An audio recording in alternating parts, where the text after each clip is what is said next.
จากทางทีมงานบริตีดุมสุกเกษมอบให้เนาะ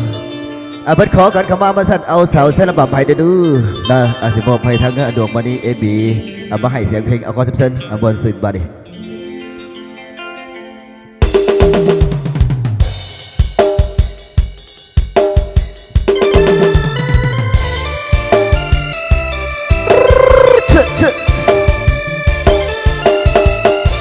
เอาลูกพ่อทำกันในพี่น้องเด้อ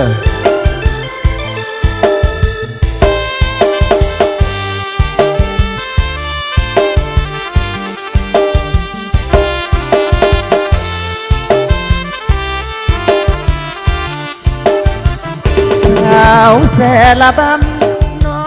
งนางสร้างงามเหลือแสนอยากมาเป็นแฟนมาลึงแกนกับแม่เนื้อทองขอเพียงทางแลอ้ายนี้ก็ฝันไฟปองอยากเป็นเจ้าของสี่ห้องหัวใจของนาง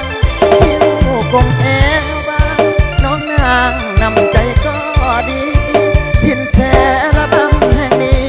เมื่อก่อนเฮามีผูกหักช้ำพากันถึงตัวไกลห่างแต่หัวใจคิดถึงทุกวันอยู่ใส่จะงามเทียบทันสังเสระบำเขตแข้งจำปามีสายน้ำเสลายล่องสองฝั่งงามตา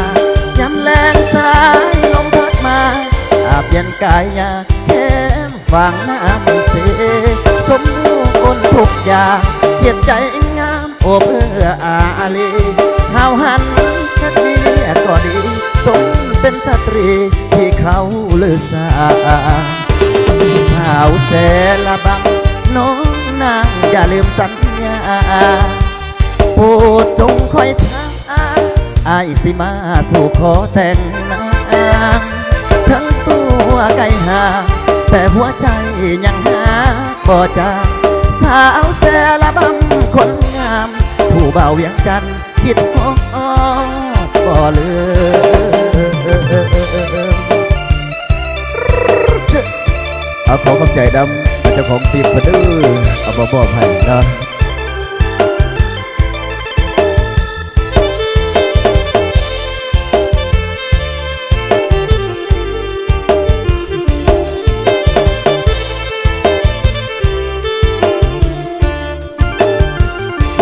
สายน้ำเสไหลลงสองฝั่งงามตายำแรงสายลมพัดมาอาบเย็นกายยาเข้มฝั่งน้ำเสสมบูรณ์ทุกอย่างจิตใจงามโอเพื่ออาลีห้าวหันเอ็ดดีก็ดีสมเป็นสตรีที่เขาเลือสาสาวแท้ละบำน้องนางอย่าลืมสัญญาโปรดจงคอยท่าไอ้สิมาสู่ขอแต่งงาน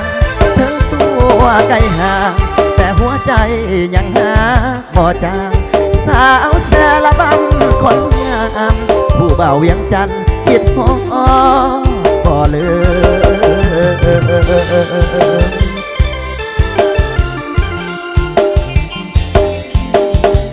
เอาขอบใจด้วย